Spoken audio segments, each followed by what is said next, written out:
Oke, assalamualaikum warahmatullahi wabarakatuh. Terima kasih untuk seluruh teman-teman yang sudah hadir di pertemuan tatap muka online ini. Seperti biasa, untuk hari ini ada beberapa hal yang harus saya sampaikan, lalu kemudian materi lanjutan daripada minggu sebelumnya. Oke, sebelum masuk materi, akan saya sedikit jelaskan terlebih dahulu perihal yang kemarin saya share terhadap kalian,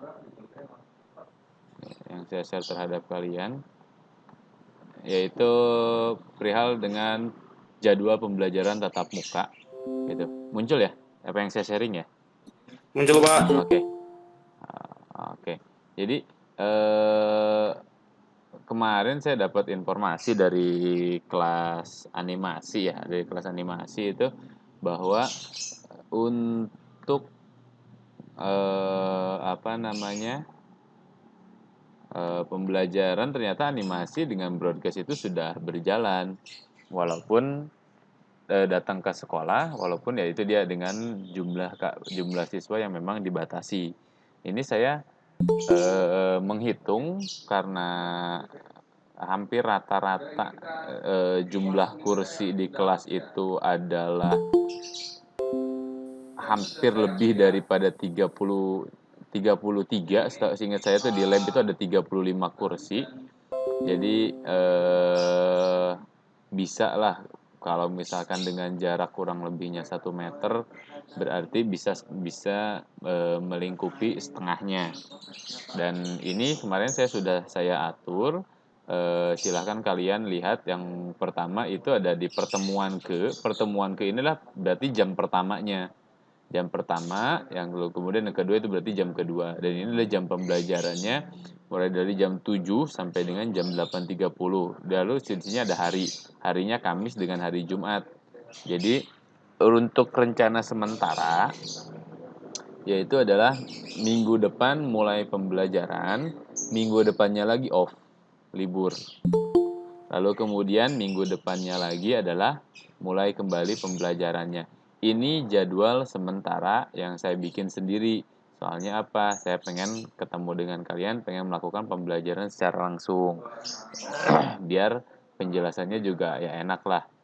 Terus kemudian sistemnya adalah untuk yang minggu sekarang pertama, berarti minggu depan itu mundur ke terakhir. Lalu kemudian yang kedua naik ke jadi yang ke satu, ya. Jadi naik ke yang pertama.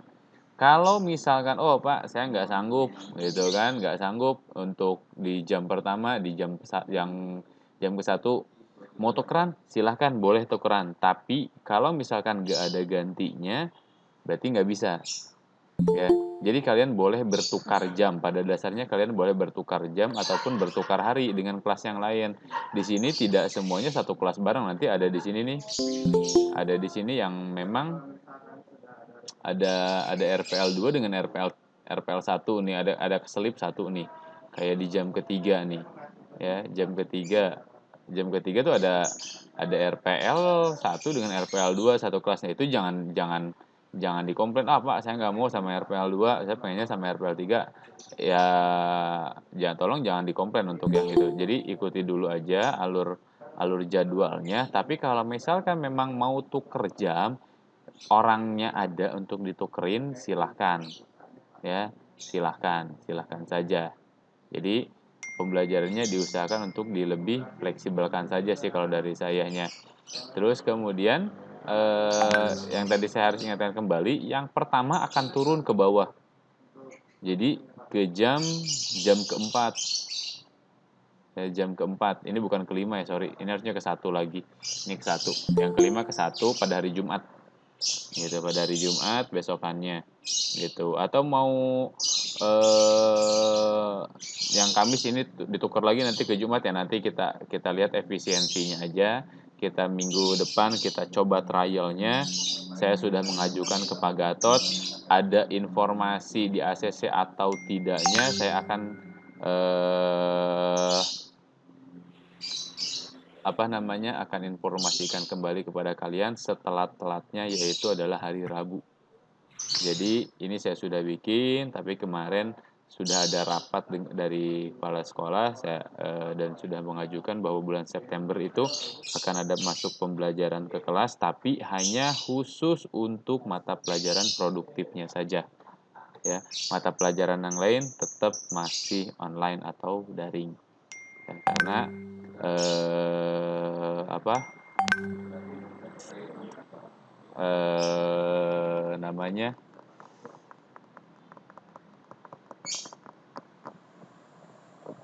produktif lebih cenderung ke ini produktif lebih cenderung ke praktek. Saya lupa mau ngomong praktek doang ya, jadi itu.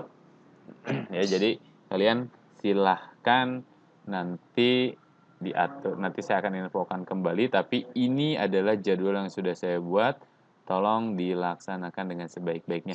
Mau tukeran silahkan, tapi harus ada penggantinya. Kalau penggantinya nggak mau, ya berarti kalian harus masuk. Nggak masuk berarti alfa, ya, nggak masuk berarti alfa. Itu ini untuk informasi yang pertama. Lalu kemudian untuk informasi yang selanjutnya, PKL akan dilaksanakan secepat-cepatnya, itu adalah bulan Januari. Paling cepat itu adalah bulan Januari. Paling lambat adalah ketika kalian masuk di awal kelas 12 atau memasuki akhir kelas 12. Tuh. Jadi ada pilihannya, ada dua sih jatuhnya sebenarnya, ya, untuk magang ini ataupun untuk PKL. Ini masih sedang dibicarakan, lalu kemudian masih dikondisikan dengan pihak terkait. Pihak terkait itu adalah pihak perusahaan yang akan menampung kalian di tempat PKL-nya, ya. Itu adalah dua informasi yang harus saya sampaikan kepada kalian semuanya. Mudah-mudahan bisa dilaksanakan secara baik-baik, mudah-mudahan bisa dilaksanakan secara sepenuh hati. Pembelajaran di kelas ini lebih cenderung lebih memusatkan perhatiannya khusus untuk anak kelas 11. Anak kelas 12 saya belum tahu gimana informasinya, tapi mudah-mudahan sih semuanya sudah bisa mulai berjalan masuk ke pembelajaran pada bulan depan, terutama pada bulan September. Jadi ini jadwal yang memang saya bikin sendiri, saya rekayasa sendiri agar kita semua bisa melakukan yang namanya pembelajaran. Oke, paling itu aja untuk saat ini. Untuk informasinya nanti saya informasikan kembali kalau misalkan ada informasi selanjutnya yang memang lebih. Oh ya, satu lagi ada tes TOEIC ya, kalau nggak salah tes TOEIC. Tes TOEIC saya ingatkan untuk kalian yang tidak terdaftar, silahkan hubungi langsung Miss Lina Deliana, ya. Jadi kalau misalkan namanya tidak terdaftar kayak kemarin kayak Agis, itu Agis nggak terdaftar, saya sudah ajukan untuk didaftarkan ulang, direset kembali. Nanti silakan konfirmasinya ke Miss Lina saja langsung, ya. Oke, karena itu bersangkutan dengan pembelajaran bahasa Inggris. Oke, itu. Oke, ini informasi yang pertama sudah saya berikan. Lalu kemudian kita mulai masuk ke materi selanjutnya.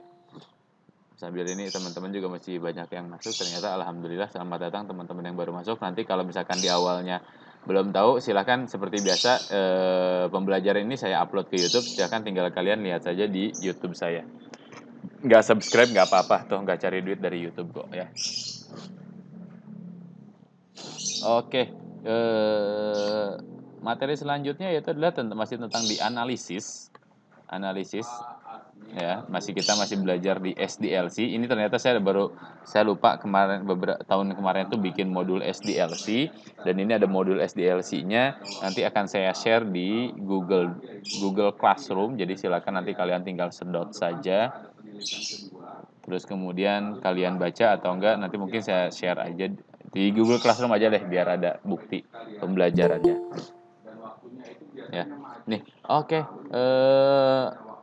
Sekarang kita masuk ke selanjutnya, yaitu adalah bagian wawancara, salah satu analisis untuk mendapatkan sebuah informasi data yang valid, akurat. lalu kemudian terpercaya gitu ya. Salah satu caranya itu adalah wawancara.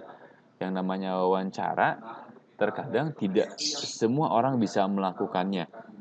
Hanya orang-orang tertentu saja. Ya, orang-orang tertentu maksudnya bukan berarti pilihan, tidak, tapi memang mereka adalah memiliki sifat dan karakter percaya dirinya tinggi, lalu kemudian memiliki yang namanya eh, bukan wawasan ya, ya bisa boleh dibilang wawasan juga deh, ya, wawasan yang memang cukup gitu, memang cukup. Lalu kemudian keberaniannya pun ada gitu, karena bertemu dengan orang itu, orang lain di luar sana tuh sifatnya ya lumayan beda-beda karakteristiknya. Ada orang yang memang cuek terhadap orang baru, terus kemudian ada memang ketika bertemu dengan ketika bertemu dengan orang baru itu dia welcome.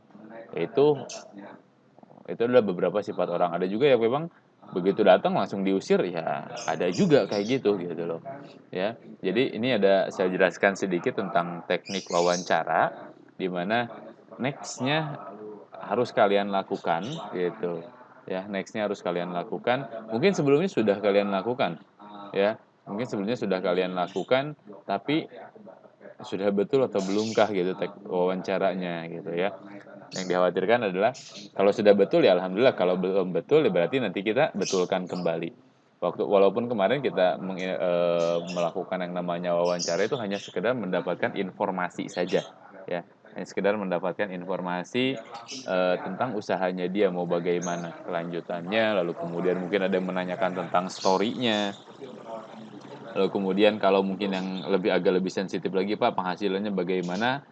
Ada yang dijawab ataupun tidak, ya tidak ada masalah. Tapi itu adalah salah satu modal utama kemarin yang sudah kalian lakukan, yaitu adalah bertemu orang di luar sana, lalu kemudian menanyakan hal-hal yang memang berupa wirausaha. Dan di sini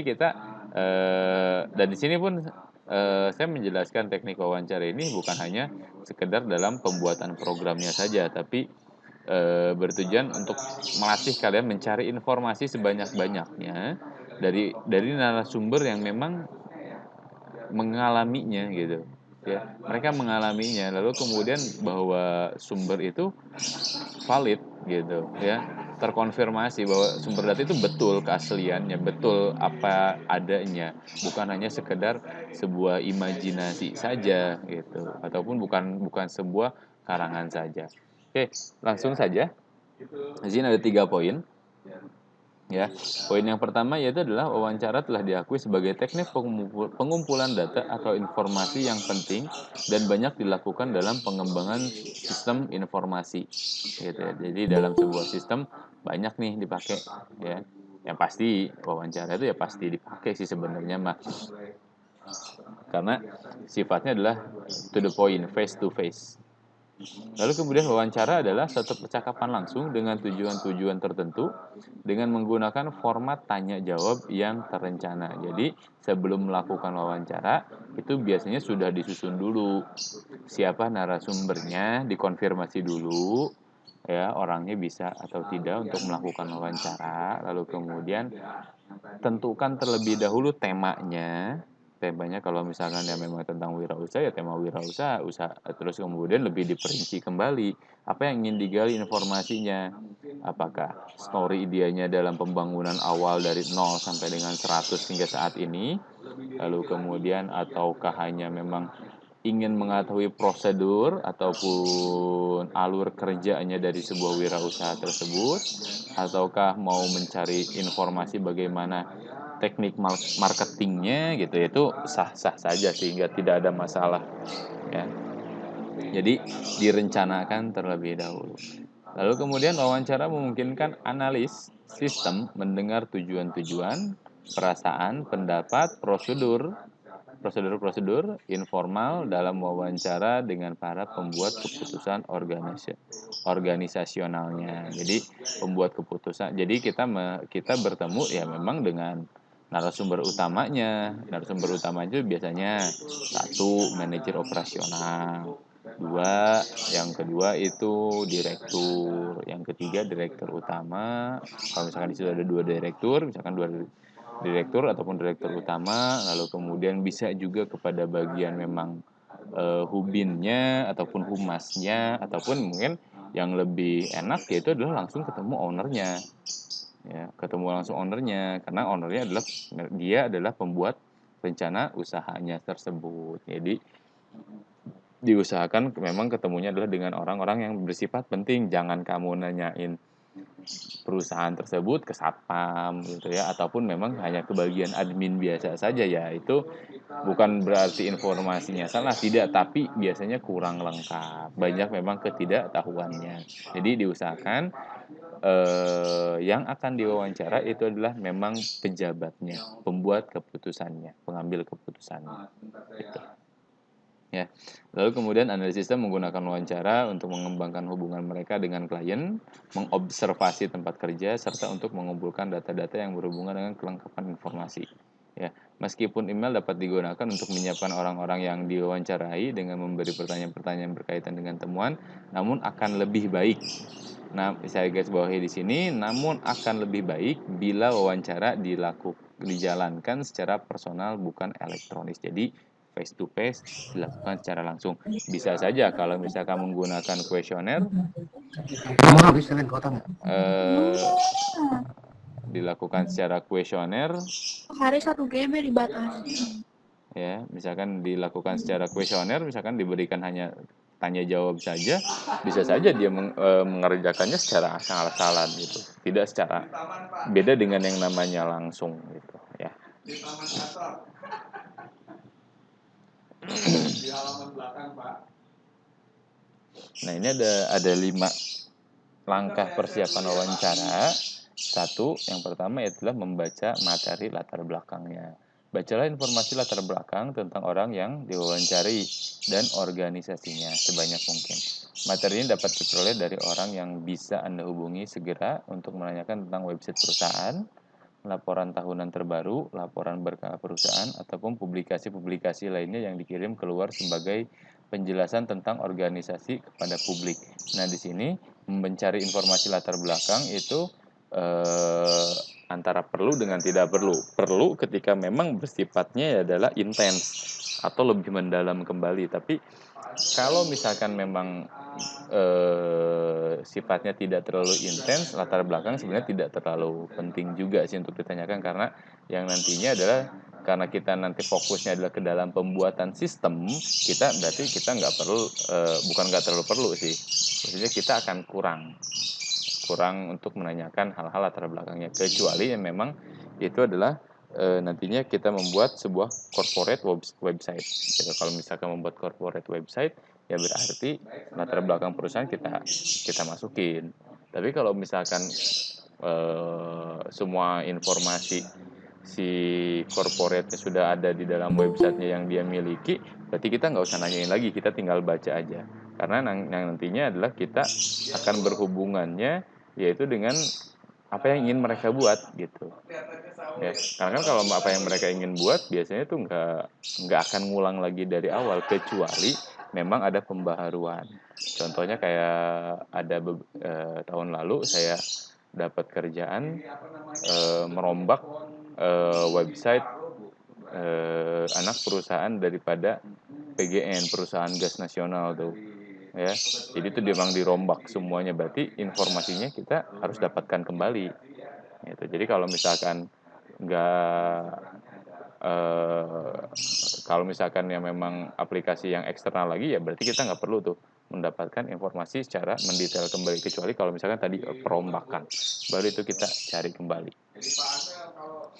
Lalu kemudian yang kedua, menetapkan tujuan dari wawancara tersebut ya. Gunakan informasi latar belakang yang Anda kumpulkan serta pengalaman Anda untuk menetapkan tujuan-tujuan wawancara.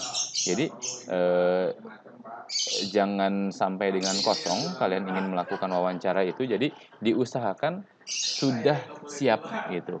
Sudah siap itu adalah saya mau wawancara, tujuan wawancara saya itu mendapatkan informasi tentang sistem yang akan saya buat. Yang diusahakan lebih baik to the point. Karena kalau diputer-puter nantinya istilahnya kalau ngobrol itu basa-basi terlebih dahulu, yang nanti terlalu banyak basinya daripada intinya gitu. Lebih baik to the point, karena kalian nanti akan membuat sistem, lebih baik to the point saja terlebih dahulu. Nanti kalau sudah selesai apa yang ingin kalian capai, tujuannya sudah dapat semua, barulah kalian boleh basa-basi. Jangan basa-basi duluan. Ya, yang saya sarankan adalah bukan basa-basi duluan, tapi to the point aja dulu. Kalau misalkan memang ada yang memang kurang paham untuk kalian mendapatkan informasinya, silahkan kalian pinta duluan gitu. Misalkan, oke, Pak, untuk masalah login itu kan nantinya ada berapa banyak. Misalkan ada admin, lalu kemudian user 1 2 3 4 5 gitu kan, katakanlah. Lalu kemudian admin bisa ngapain aja, user 1 bisa ngapain aja, user 2 3 4 5 bisa ngapa-ngapain aja. Itu berarti maksudnya adalah manajemen user, dan nantinya itu adalah harus kalian dapatkan informasinya satu persatu terlebih dahulu gitu ya. Di sini pun dijelaskan, area tersebut meliputi sumber-sumber informasi, format informasi, frekuensi pembuatan keputusan, kualitas informasi, dan gaya pembuatan keputusan. Dan kalau ini yaitu adalah mungkin di sininya perihal apa yang akan dibuatnya nanti gitu ya. Jadi saya minta kalau untuk tujuan wawancara langsung saja to the point. Jadi jangan basa-basi terlebih dahulu, tapi lebih baik to the point terlebih dahulu. Selesai dapat barulah silahkan kalau mau basa-basinya juga gitu ya. Lalu kemudian ini yang ketiga, memutuskan siapa yang diwawancarai. Tadi balik lagi ke awal, siapa yang akan diwawancarainya ya, yang diharapkan adalah orang yang berpengaruh ataupun orang yang memiliki sifat pengambil keputusan ya. Mulai dari owner, direktur utama, direktur ataupun manajer operasionalnya, dan biasanya itu adalah pengambil keputusannya. Terus kemudian menyiapkan orang yang diwawancarai. Nah, ini menyiapkan orang yang diwawancarai bukan seperti kalian menyiapkan kue di atas meja gitu. Jadi dibiasakan terlebih dahulu buat janji. Ya, kalau sudah buat janji-janji yang lain kalian buat harus dihilangkan, harus ditunda. Jangan sampai mendadak ada janjian nih, janji yang di awal sudah dibikin ternyata dibatalkan ya. Kalau bisa tidak seperti itu ya, tidak seperti itu, ataupun mendadak dibatalkan. Wah, itu biasanya orang kalau sudah mendadak dibatalkan, contoh misalkan, oke, saya hari ini kita ketemuan ya dengan kalian semua. Oke, kita ketemuan hari ini jam 1 katakanlah di Ciomas gitu ya. Oke. Ternyata sudah jam 12, otomatis kan kalian jam 1 nih. Jam 12 pasti sudah pada berangkat. Lalu kemudian ternyata saya jam 1 kurang 15 itu baru mendadak, mohon maaf, aduh nggak jadi ini ya pertemuannya ya. Itu pasti menimbulkan sebuah kekecewaan. Sama halnya dengan juga perihal dengan wawancara gitu. Wawancara ketika kalian sudah menetapkan waktu dan tempatnya untuk melakukan wawancara, diusahakan 100% itu yang diprioritaskan, bukan yang lainnya terlebih dahulu. Kalau kalian ada tiba-tiba mendadak,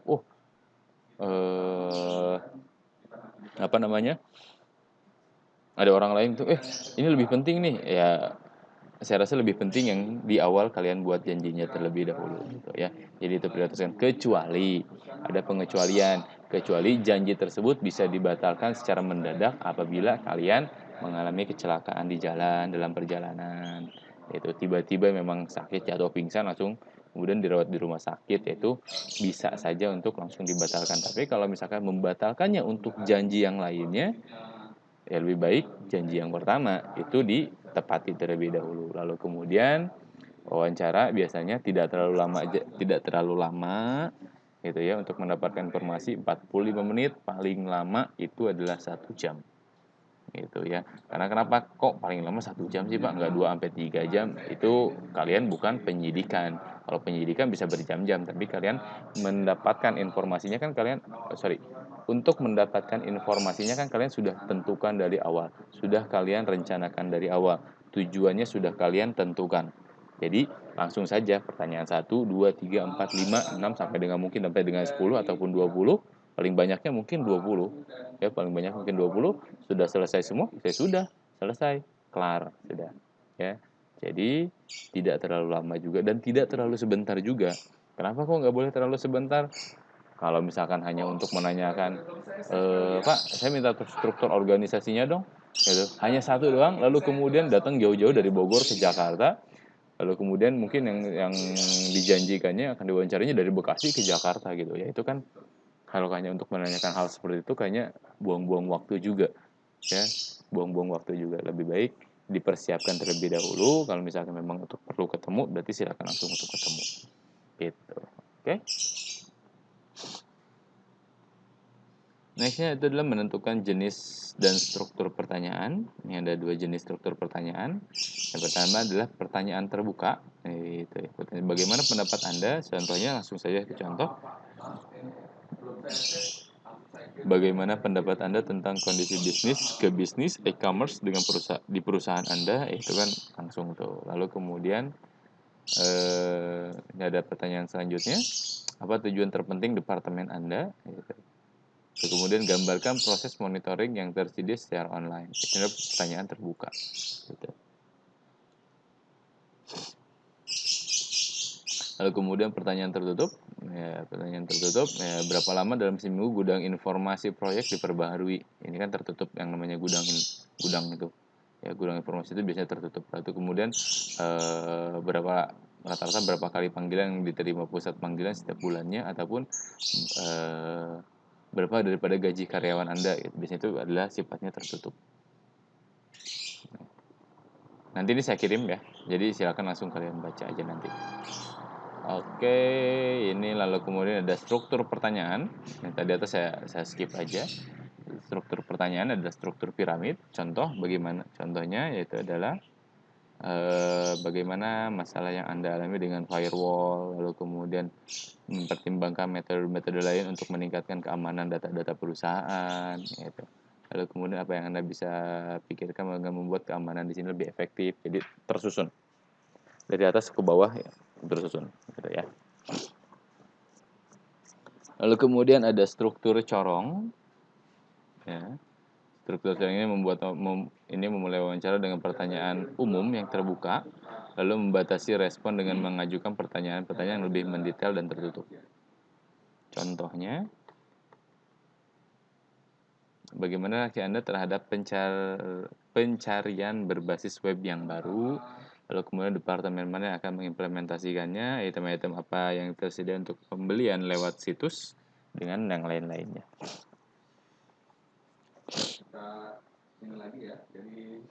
Lalu kemudian ini ada berbentuk wajik, ini ada tanya wajik, ya, jadi ya itulah ya berbentuk wajik. Contohnya itu adalah sebutkan 5 jenis informasi yang dibawa layanan penggunaan website secara gratis, bla bla bla bla, dengan yang lainnya. Ya nanti tinggal dibaca aja contoh-contohnya ini. Ini ada kelebihan daripada teknik wawancara sendiri. 1. Wawancara memberikan kesempatan kepada pewawancara untuk memotivasi orang yang diwawancarai untuk menjawab dengan bebas dan terbuka terhadap pertanyaan-pertanyaan yang diajukan, memungkinkan pewawancara untuk mengembangkan pertanyaan-pertanyaan sesuai dengan situasi yang berkembang. Jadi terkadang kalau kalian mewawancara itu, ketika kalian bertemu langsung, ada yang gugup selesai, ada juga ketika oke, ini kayaknya orangnya menarik nih untuk diwawancara lebih lanjut nih. Biasanya langsung berlanjut kembali. Apa yang sudah direncanakan biasanya sudah terpenuhi, lalu kemudian muncul pertanyaan-pertanyaan baru, dan itu biasanya berdasarkan situasi dan kondisinya sih. Lalu kemudian pewawancara dapat menilai kebenaran jawaban yang diberikan dengan gerak-gerik dan raut wajah yang orang wawancarai. Nah, ini ada sedikit teknik yang saya alami untuk wawancara secara langsung, di mana kalau orang menjawab dengan jujur itu biasanya menatap orangnya langsung. Ya, menatap orangnya langsung. Nggak banyak gitu, nggak banyak lah.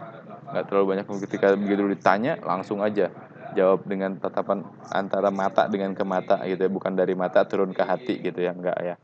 Lalu kemudian salah satu kembali cirinya ketika dia menjawab dengan jujur dengan benar tuh mata tuh biasanya melirik ke sebelah kanan. Gitu, melirik ke sebelah kanan. Ya. Lalu kemudian dengan jawaban ataupun apa ya, pengambilan nafasnya tuh udah santai aja. Beda dengan orang yang memang ketika dipres, mungkin salah satu di antara kalian pernah diinterogasi di sekolah lalu kemudian berusaha untuk berbohong gitu ya. Walaupun kebohongannya itu tetap terungkap juga. Biasanya napasnya berat gitu ya. Mau menjawab tuh susah banget. Ya itu bisa bisa terlihat lah ya. Terus kemudian apa namanya? Tidak memegang tangan, panik gitu ya. Tiba-tiba ngelap keringetan gitu, ketika ditanya langsung keringet dingin keluar, ya berarti ada sesuatu hal yang salah daripada jawabannya itu ya. Itu adalah salah satu gerak-geriknya ya untuk wawancara. Lalu kemudian pewawancara dapat menanyakan kegiatan-kegiatan yang khusus yang tidak selalu terjadi. Demikian, terima kasih banyak Bapak Ibu sekalian. Oke, di sini ada kekurangannya juga. Proses wawancara membutuhkan waktu yang lama sehingga secara relatif mahal dibandingkan dengan teknik-teknik yang lainnya. Mahalnya di sini adalah biasanya orang wawancara itu nggak selalu di ruangan tertutup. Tuh, kadang-kadang ya butuh makan di restoran, singgah di kafe, atau mungkin di tempat-tempat yang lainnya yang memang mengeluarkan budget ataupun biaya yang enggak sedikit. Ya, biasanya sih kita yang namanya yang orang yang akan diwawancarainya itu biasanya minta nge-request, oh ya udah di restoran A, restoran B, di kafe A, di kafe B, ataupun di tempat-tempat yang lainnya gitu. Ya, kalau udah kayak gitu berarti mau tidak mau pewawancaranya yang harus nanggung tuh, biasanya sih kayak gitu. Ya. Lalu kemudian keberhasilan hasil wawancara sangat tergantung dari kepandaian pewawancara untuk melakukan hubungan antar manusianya. Jadi face to face-nya semuanya tergantung terhadap kalian yang nantinya akan mewawancarai orang lain. Kalau kaliannya pandai ya berarti informasi yang akan dapat lalu kemudian presentasi keberhasilannya itu tinggi. Beda dengan ketika kalian banyak gugupnya, oh ya udah. Yang diwawancarai pun nggak akan maksimal hasilnya ya. Itu oke, itu sedikit untuk teknik wawancara sendiri. Jadi mudah-mudahan sedikit ini bermanfaat untuk kalian semua, terutama juga untuk saya sendiri pun masih dalam tahap pembelajaran. Saya sampaikan, saya ingatkan terhadap kalian, jangan bosan-bosan untuk belajar. Tidak pernah ada yang namanya kerugian dalam hal pembelajaran, termasuk saya sendiri pun sampai dengan detik hari ini masih belajar. Semuanya saya masih belajar. Ya, bukan berarti wah, Payan enak nih udah jadi guru bisa semuanya, enggak. Ya, saya manusia biasa, saya penuh dengan kelupaan, saya penuh dengan kekurangan, tapi saya mencoba untuk terus belajar untuk memenuhi kebutuhan saya untuk menjadi seorang pengajar. Oke, untuk modulnya saya di-close-kan, nanti saya sharekan di Google Classroom-nya. Jadi sekarang saya buka untuk sesi tanya jawabnya terlebih dahulu. Silahkan yang mau voice silahkan, ataupun melalui fitur chat silahkan jika ada yang ingin ditanyakan. Waktu itu ada Pak Hari ya Bu Evi ya. Pak Hari masih di situ kan?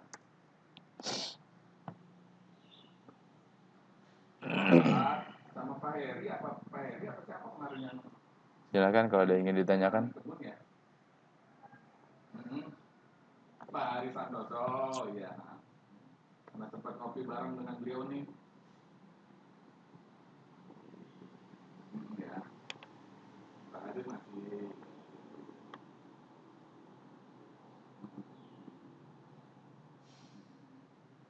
Kalau nggak salah saya belum pernah mampir di kantornya Pak Azril di Pontianak nih Pak, di kantor sebelah Pak. Di sebelah, kayaknya belum pernah mampir ya saya ya.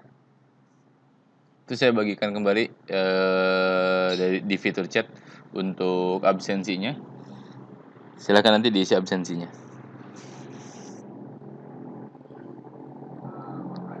Silakan jika ada yang ingin ditanyakan.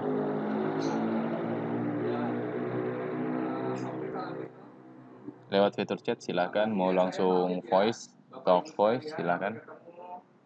Saya buka 10 menit.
Begini.